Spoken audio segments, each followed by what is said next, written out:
Welcome to Hello English Teacher. Let's look at some more MCQ questions from literature of class 10 English. If you are watching my video for the first time, please subscribe. You can listen to the explanations of chapters from classes 10, 11 and 12 English. And don't forget to press the bell icon so that you get notified whenever I upload a video. Let's move on to the video now.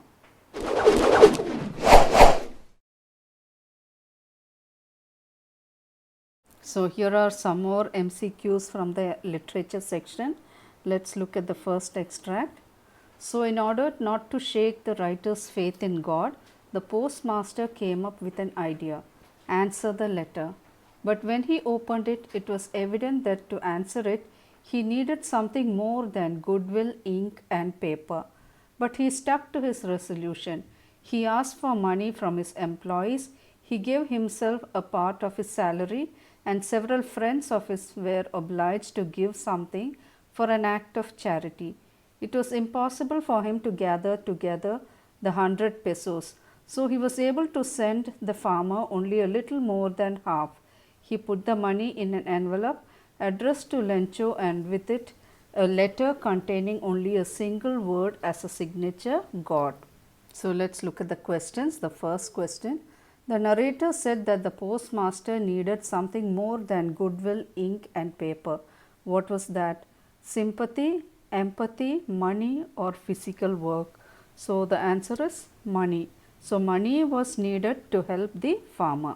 So next question: which resolution is being talked about in the passage? Postmaster's resolution to not let Lencho's faith in God shaken, Lencho's resolution to grow his field again, God's resolution to punish Lencho, postmaster's resolution to collect money from his friends in the name of Lencho. So the correct answer is A, postmaster's resolution to not let Lencho's faith in God shaken. So he wanted to keep his faith in God as it is. So the next question: what was the act of charity that is referred to in the passage? To donate 10% of total income, to donate food and clothes for the homeless people, to pay income tax, to contribute money to help a needy farmer. So the answer is to contribute money to help a needy farmer, and the farmer is Lencho. So next question: who contributed money to help Lencho? The postmaster, his employees, postmaster's friends, all of the above. So the answer is all of the above. All these people contributed. So next question: why did the postmaster sign the letter in the name of God? To keep Lencho's faith intact, to play the role of God, he considered himself God, or God had ordered him to do so. So the answer is A, to keep Lencho's faith in God intact. So next passage: Mr. Keesing had a good laugh at my arguments, but when I proceeded to talk my way through the next lesson, he assigned me a second essay. This time it was supposed to be on an incorrigible chatterbox. I handed it in, and Mr. Keesing had nothing to complain about for 2 whole lessons. However, during the 3rd lesson he finally had enough. Annie Frank, as a punishment for talking in the class, write an essay entitled Quack Quack Quack, said Mistress Chatterbox. So questions: what convincing argument was made by Annie? She was talkative just like any other student in the class. She had the right to be talkative as it was a classroom and not a prison. She had inherited the trait from her mother, so couldn't stop being talkative. She found it impossible to be quiet like others as she couldn't change herself. So the correct answer is C. She had inherited the trait from her mother, so she couldn't stop being talkative. So next question: what does had a good laugh imply in the context of Mr. Keesing? It meant that he celebrated his ability to make Annie write the essay, ridiculed Annie in front of the whole class, pulled up Annie for her arguments in the essay, realized the humor in it and was amused. So the answer is D. He realized the humor in it and was amused himself. So he had a good laugh. So next, based on this extract, pick the option that lists the words that best describe Mr. Keesing: jovial and creative, strict and innovative, tolerant and strict, innovative and jovial. So the answer is B, strict and innovative. What do you think Mr. Keesing chose the title An Incorrigible Chatterbox for Annie to write on? This was so because he expected Annie to express her inability to elaborate on such a topic, that this would embarrass Annie and would check her indiscipline and make her apologize and not repeat her talkative behavior, Annie to explore her creative writing skills. So the answer is B, that this would embarrass Annie and would check on her indiscipline. So next question, how would Annie feel when she was punished the third time by Mr. Keesing? She was happy as she had to write 3 essays on the same topic. She enjoyed making fun of Mr. Keesing in her own way. She was worried as she had run out of original ideas for her essay, was thrilled at another opportunity to showcase her writing abilities. So the answer is C. She was worried as she had run out of original ideas for writing her essay. So let's look at the next extract. An ultimate shaking grief fixes the boy as he stands rigid, trembling, staring down all his young days into the harbor where his ball went. I would not intrude on him. So question, the poet uses the word ultimate to describe the boy's reaction. Pick the meaning that does not display what ultimate means in the context. Consequent, final, conclusive and fateful. So the word conclusive does not display the meaning. Next question, the boy is very young in this poem.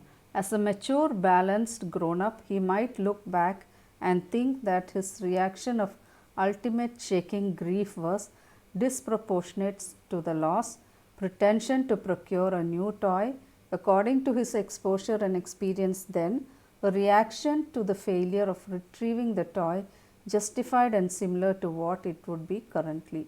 So the answer is 1 and 3. So disproportionate to the loss and according to his exposure and experience then. So let's look at the next question. It has a image. So pick the option that lists the boy's thoughts matching with the line as he stands rigid, trembling, staring down.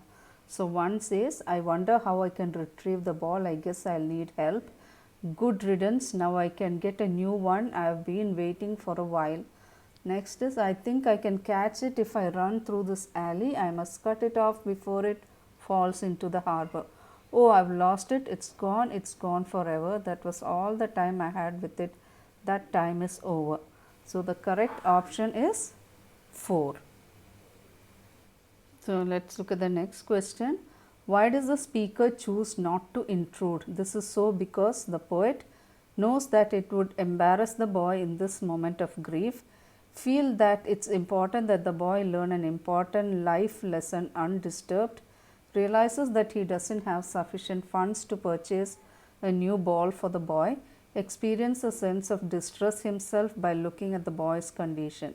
So the answer is B. He feels that it's important that the boy learn an important life lesson undisturbed. So next question, choose the option that lists the meaning of harbor as used in the extract. A place on the coast where ships may moor in shelter, a place of refuge, verb, keep in one's mind especially secretly, shelter or hide. So the answer is option 1. So let's look at the next passage. The entire staff was roused and maids rushed in and out bringing his daybed, night bed, favorite cushions, toys, rubber rings, breakfast bowl, lunch bowl, supper bowl, etc. Realizing that my car would never hold all the stuff, I started to drive away. As I moved off, Mrs. Pumphrey, with a despairing cry, threw an armful of the little coats through the window.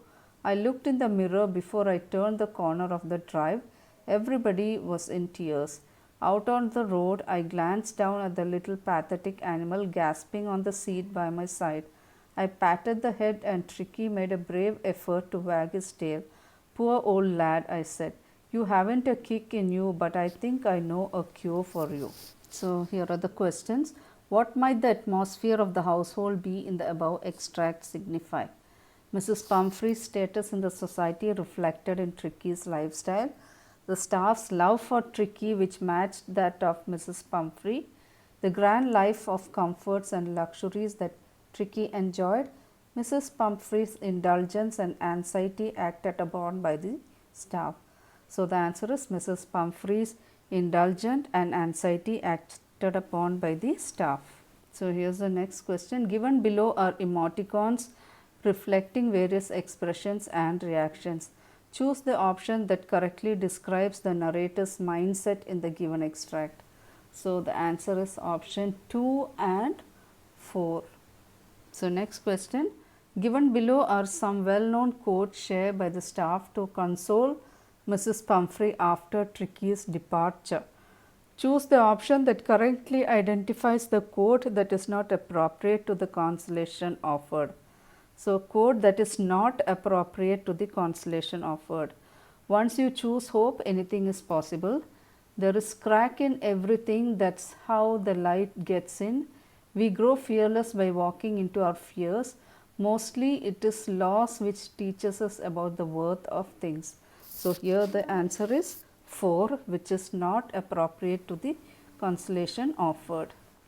So, next one, as the extract indicates, Mrs. Pumphrey indulged Tricky and bought him many things. Choose the option that best describes the kinds of advertisements that seem likely to persuade Mrs. Pumphrey to buy something for Tricky. So, the options are 3 and 4. So, personal appeal, such advertisements focus on evoking emotions to convince consumers and often relate to family or other interpersonal interactions. And 4 is fear appeal. Such advertisements focus on inspiring some kind of fear to convince consumers to take action in order to avoid certain negative or undesirable consequences. So, next question, what happened when the dust of snow fell on the poet? The poet's mood changed. So, next, what realization did Mandela have on his boyhood freedom? It is just an illusion. He was born free. Freedom was not meant for kids. He had no realizations. So, the answer is it is just an illusion, that is his boyhood freedom was an illusion. Next question, why does Maddie stand and not do anything? Because she herself was a victim, because she doesn't have courage, because she doesn't want to, and none of these. So, the answer is because she doesn't have the courage to speak up to Peggy, that is why she stood by and did nothing. So, next, who wrote the letter received by Miss Mason? Wanda, Wanda's mother, Wanda's father, Wanda's brother. So, the first letter she received was from Wanda's father, and the second letter she received was from Wanda. So, let us look at the next question. What did the seagull pretend was happening to him so that he could take his first flight? He was unconscious, he was falling down the cliff, he was falling asleep, he lost his balance. So, the answer is he was falling asleep. So, next question. At night, the tiger imprisoned could only do moving inside the cage, grumbling, eating his stored food, staring at the stars. So, all he could do inside the cage was staring at the brilliant stars with his brilliant eyes. The next question. In the poem Fire and Ice, what does the poet compare fire with? Hatred, desire, hot, both A and C. So, the answer is B, desire. So, next, what was the name of the shop above which Anil lived? Laddu, Rasgulla, Jamun or Jamna sweet shop. So, the answer is Jamna sweet shop. So, next, who is the author of the story Footprints Without Feet? H.G. Wells, James Herriot, John Keats or W.B. Butler. So, we know that it is written by H.G. Wells. So, here is the last question in this video. What does the narrator refer to Tricky as in the group of other dogs? Silky little object, shaggy little object, he didn't say anything or none of the above.